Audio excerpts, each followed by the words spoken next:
ጡር ነኝ ዶክተሮች አትጾሚ ብለውኛል ምንድነው የሚጠበቅብኝ የሚል ጥያቄ ነው። ነፍሰ ጡር የሆነች ሴት መጾም የሚከብዳት ከሆነ መብላት ትችላለች። ዶክተሮች አትጾሚ ቢሏትም ባይሏትም ማለት ነው።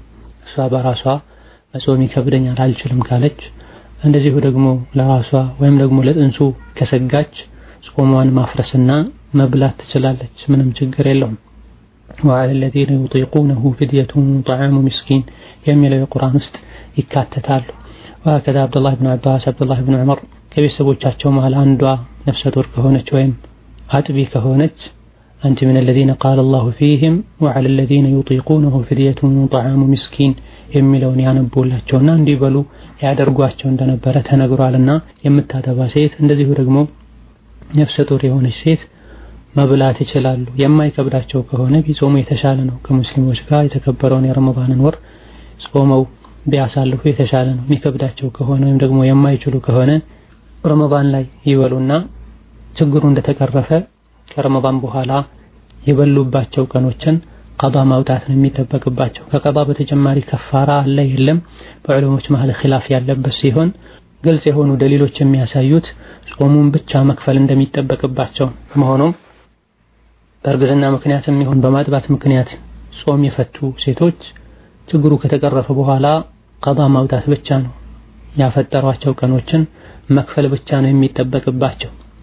ሌላኛው ረመዳን ላይ ከዙህር በኋላ ወይም ከዐስር በኋላ መግሪብ አዛን ሊል አካባቢ ሐይድ ብታይ ያንን ቀን እንዴት ታደርጋለች? ጾማ ትውላለች ወይስ እንዴት ነው የምታደርገው? ጀዛኩሙላህ ኸይረን የሚል ጥያቄ ሲሆን ሐይድና የወሊድ ደም ላይ ያሉ ሴቶች መጾም አይችሉም። መጾምም ሐራም ይሆንባቸዋል። የጾሙ እንደሆነም ጾሙም ትክክል አይሆንም፣ በመጾማቸውም ወንጀለኛ ይሆናሉ። ኋላ ላይ ቀዳ ማውጣት ይወጅብባቸዋል።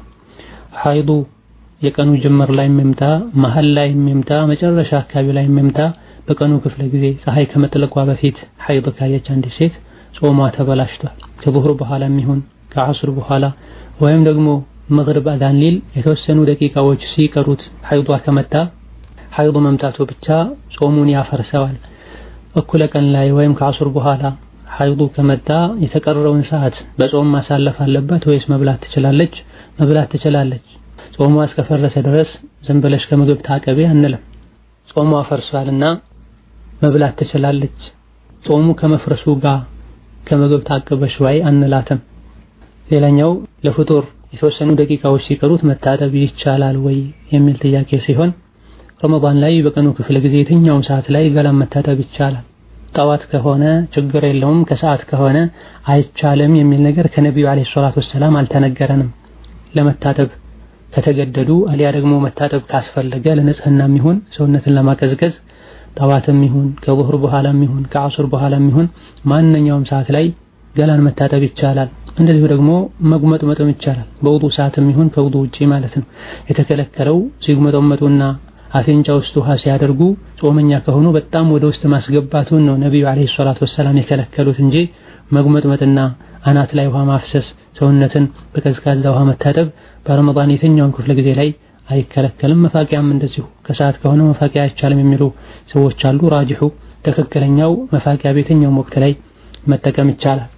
ሌላኛው ጥያቄ የተራዊህ ሶላት ለመስገድ ከአካባቢ የሚገኙ መስጂዶችን ትቶ በጣም ርቆ መሄድ እንዴት ይታያል? አካባቢ ላይ ያለው መስጂድ በሱና የሚሰግድ ከሆነ በላጩ እዛው መስገድ ነው። አካባቢ ላይ ያለው መስጂድ በሱና የማይሰግድ ከሆነ አንዳንድ ሙኻለፋዎች ካሉበት አሊያ ደግሞ ጀማዓ ከሌለው ትንሽ ራቅ ብሎ ወደሚገኝ መስጂድ ሄዶ መስገድ ይቻላል። የአካባቢ መስጂድ ላይ ምንም ችግር ሳይኖርበት ራቅ ያለ ቦታ ላይ ሄዶ መስገዱ ሶላተል ጀማዓንም እንድናሳልፍ ሰበብ ይሆናል። መንገድ ተዘጋግቶ እንደዚሁ ደግሞ የአካባቢው መስጂድ ያለ በቂ ምክንያት ጥለው በሚሄዱበት ጊዜ የኢማሙን ቀልብ መስበርም ይሆናል። የአካባቢ ሰዎችንም መኻለፍና ውስጥ ላይ ቅሬታ እንዳለ ማሳየት ይሆናልና እዛው መስገዱ የተሻለ ነው።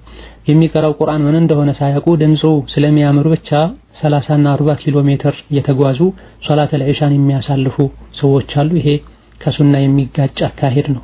ምናልባት አካባቢ ያለው መስጂድ ለጀማዓ የማይመች ከሆነ ከሱና የማይሄዱ አካሄዶች የሚንጸባረቁበት ከሆነ አንጻራዊ ርቀት ወዳለው ቦታ ሄደን መስገድ ምንም ችግር አይኖረውም። ሌላኛው ጥያቄ ዘካ የወጀበበት ገንዘብ አመት ሊሞላው 2 ቀን ሲቀረው ለሰው ብናበድር ዘካ ይወጅብበታል ወይ የሚል ጥያቄ ነው። በመጀመሪያ ደረጃ ንያ ነው የሚታየው። ያበደሩት ከዘካ ለመሸሽ ከሆነ በየትኛውም መልኩ ዘካው አይቀርም። ከዘካ ለመሸሽ ሳይሆን እንደዚሁ ሳያስቡት 2-3 ቀን ሲቀረው ወይም ደግሞ ወር ሲቀረው ሳምንታት ሲቀሩት የሆነ ሰው ቢበደር የተበደረው ሰው ገንዘቤን ስጠኝ በተባለ ሰዓት የሚሰጥ አይነት ሰው ከሆነ አዎ ተበድሮም ቢሆን ባለ ገንዘቡ ዘካ ያወጣበታል። ብድር የወሰደው ሰው ስጠኝ እንደተባለ የማይመለስ ከሆነ ገንዘቡ ምንም ያክል ጊዜ ይቆይ ባለቤቱ ጋር ሲመለስ የ1 ዓመት ዘካ ያወጣበታል። والله تعالى አለም። ሌላው ከወለድ ነፃ ተብሎ በተቀመጠ ገንዘብ ባንክ ቤቱ ገንዘቡ እንዲወልድ አድርጎ ቢጠቀምበት እኛ እንጠየቃለን ወይ የሚል ጥያቄ ነው።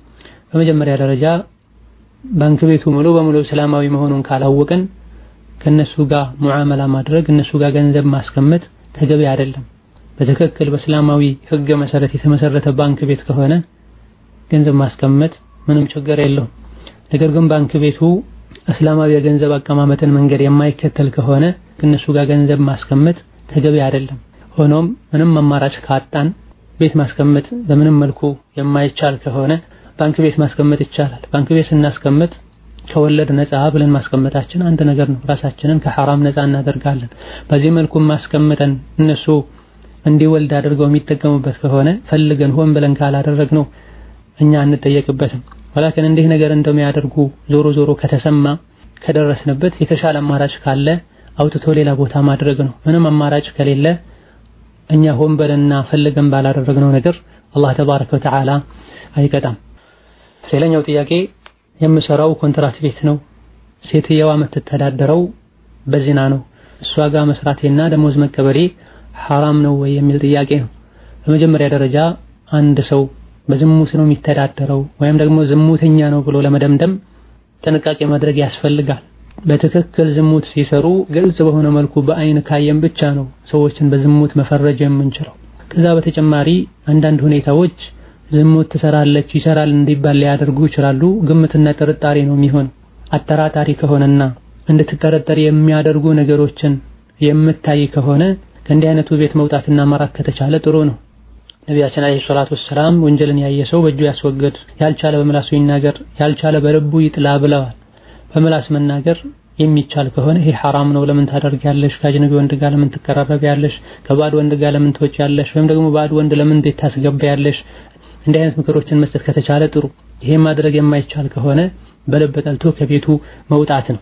ምናልባት ኮንትራት ከመሆኑ አንፃር በቀላሉ መውጣት የማይቻል ከሆነ ቤት ለመቀየር ሙከራ ከማድረግ ጋር በምንም መልኩ የማይቻል ከሆነ ይሄን ወንጀል በልብ ከመጥላት ጋር በተለያየ መልኩ ተቃውሞን ለመግለጽ ከመሞከር ጋር ኮንትራትን እስኪጨርሱ ድረስ አማራጭ ከሌለ መቀጠል ይቻላል። ይሄ ደሞዙን በተመለከተ ሙሉ በሙሉ ገቢዋ ይህ ብቻ ነው፣ ሌላ የገቢ ምንጭ አላት፣ ይህ መታወቅ ይኖርበታል። ሌላ የገቢ ምንጭ ካላት ከዛ እንደምትከፍል ተደርጎ ተወስዶ ብዙም ችግር የለውም እንላለን።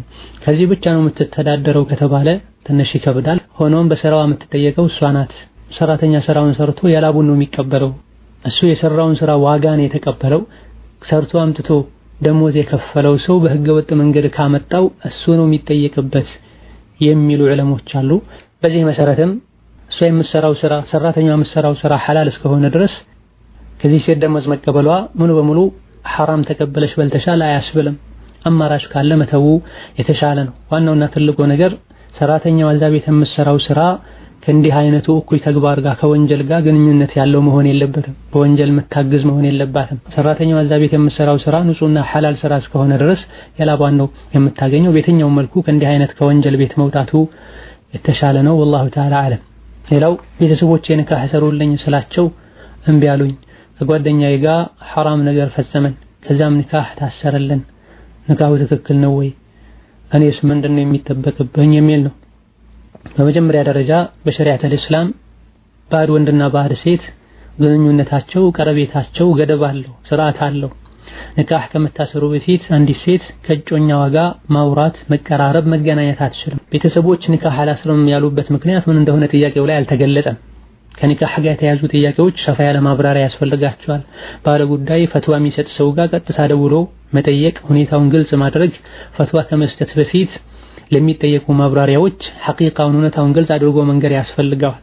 ሆኖም እዚህ ያለው ጥያቄ በደንብ ግልጽ አይደለም። ሆኖም በጥቅሉ ከኒካህ በፊት ዝሙት ላይ የወደቁ ለትዳር የሚፈላለጉ ሰዎች ከዝሙታቸው ተውበት ከማድረጋቸው በፊት ኒካህ ማሰር አይቻልም። እንደዚሁ ደግሞ የሰዎች አንድ ጊዜ ተጠይቀው ብቻ እምቢ ስላሉ የግል እርምጃ መውሰድ አይቻልም። ሰብር ማድረግ ያስፈልጋል። አባት እናቶች ለፍተው ደክመው ተቸግረውና ተሰቃይተው ነው ልጆቻቸውን ያሳደጉት። ልጆቻቸው የራሳቸውን አማራጭ እንዳገኙ አባት እናቶቻቸውን ቸላ ሊሏቸው ሊያስቀይሟቸው ቀልባቸውን ሊሰብሩ አይገባም። ሰብር ማድረግ ለምንድነው እምቢ ያላችሁት ብሎ መጠየቅ መታገስ ያስፈልጋል። ዝሙት ሐራም ነው፣ ከባድ ወንጀል ነው። በዱንያም በአኺራ ቅጣቱ የከፋ ነው። ሆኖም ዝሙት ላይ ከኒካህ በፊት ዝሙት ላይ ወደቀ ሰው መጀመሪያ ደረጃ ተውበት ማድረግ ይጠበቅበታል። ከዛ በኋላ ደግሞ ለተወሰነ ጊዜ 3 ጊዜ ቢያንስ ደግሞ አንድ የወር አበባ ደሟ መጥቶ እስኪሄድ ድረስ ተለያይተው ይጠብቃሉ። ከዛ በኋላ ነው ኒካህ የሚታሰረው። እነዚህ ሸርጦች ሳይሟሉ ኒካህ የታሰረ እንደሆነ ኒካሁ ትክክል አይደለም። በአዲስ መልኩ ኒካህ መታሰር ይኖርበታል። ወላሁ ተዓላ አዕለም። ለዛሬ በዚህ እናበቃለን። ወሰለላሁ ዐለይሂ ወሰለም ወባረከ ዐላ ዐብዲሂ ወረሱሊሂ ሙሐመድ። ወሰላሙ ዐለይኩም ወረሕመቱላሂ ወበረካቱሁ።